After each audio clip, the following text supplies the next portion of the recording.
48 గంటల్లో నీళ్ళు ఇవ్వకుంటే ధర్నా, మంత్రి ఉత్తమ్ చాంబర్ ఎదుట ఆందోళన చేస్తా, కేటీఆర్ హెచ్చరిక. మల్కపేట రిజర్వాయర్ పరిధిలో నీళ్ళు ఇవ్వాలని డిమాండ్. కేసీఆర్ అంటే కాళేశ్వరం, కాంగ్రెస్ అంటే శనేశ్వరం. మేడిగడ్డ బరాజ్లో ఒక పిల్లర్ కుంగడం కుట్రపూరితం. కాలం తెచ్చిన కరువు కాదిది, కాంగ్రెస్ తెచ్చిన కరువు. మేం సాగును పండగ చేస్తే రేవంత్ దండగ చేస్తున్నాడు. సిరిసిర్ల పర్యటనలో కేటీఆర్ ఎండిన పంటల పరిశీలన. ఆత్మహత్య చేసుకున్న రైతు దేవయ్య బేల్పై విడుదలైన రైతు రాజిరెడ్డికి అభయం. హోటల్ పెట్టిస్తానని టీ స్టాల్ యజమానికి భరోసా. మేడిగడ్డలో జరిగిన ప్రమాదాన్ని సాకుగా చూపి కేటీఆర్పై కోపం, ద్వేషంతో కాంగ్రెస్ ప్రభుత్వం రైతులను అరిగోసబెడుతున్నదని బీఆర్ఎస్ వర్కింగ్ ప్రెసిడెంట్ కేటీఆర్ మండిపడ్డారు. మేడిగడ్డ ప్రమాదం కుట్రపూరితం. కాంగ్రెస్ సర్కార్ చేతగానితనంతో రాష్ట్రంలో పంటలకు సాగునీరందక వ్యవసాయం సంక్షోభంలో పడింది. 48 గంటల్లో నీళ్లు విడుదల చేయాలని సర్కారుకు రేవంత్ రెడ్డి ఓ విధంగా వార్నింగ్ ఇచ్చిండు. ఇక్కడ కేటీఆర్ వార్నింగ్ ఇచ్చిండు.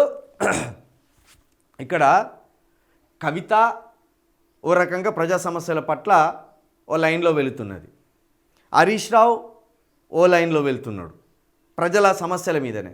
కేటీఆర్ ఓ లైన్లో వెళ్తున్నాడు.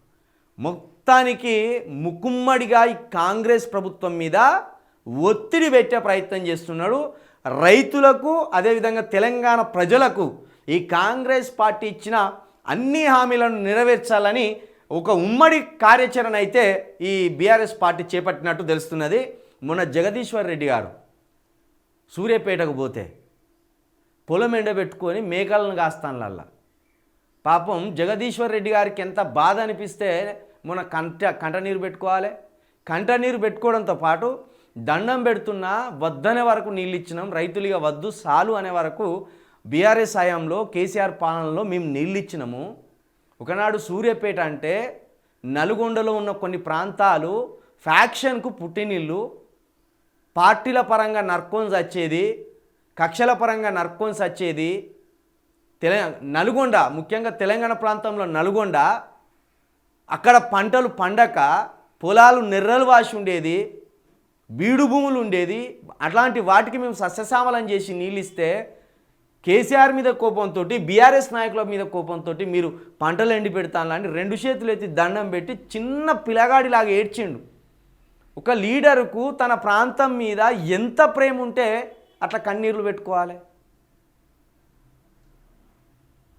అదే సూర్యాపేటకు మెడికల్ కాలేజ్ తెప్పించిండు ఆయన. పచ్చగుండే 10 సంవత్సరాల మొత్తం మళ్ళీ ఎండిపోయింది. శ్మశానం వల్లకాడు చేసి పడేసిండు మళ్ళీ నల్గొండనని మొన్న కన్నీళ్లు పెట్టుకున్నారు. ఇక ఇక్కడ కేటీఆర్ మొత్తానికైతే 48 గంటల డెడ్ లైన్ అయితే మరి రాష్ట్ర సర్కార్కు పెట్టినట్టు మనం ఇక్కడ చూడొచ్చు. ఒకవేళ ఒప్పుకోలేని పక్షంలో మంత్రి ఉత్తమ్ కుమార్ చాంబర్ ఎదుట ఆందోళన చేస్తామంటారు. ప్రతి మంత్రి ఇల్లును ముట్టడించండి, ఆయా శాఖల మంత్రుల ఇండ్లను ముట్టడించండి. ఆఖరికి రాహుల్ గాంధీ ఇంటిని కూడా ముట్టడించి అక్కడ పొగబెట్టాలి.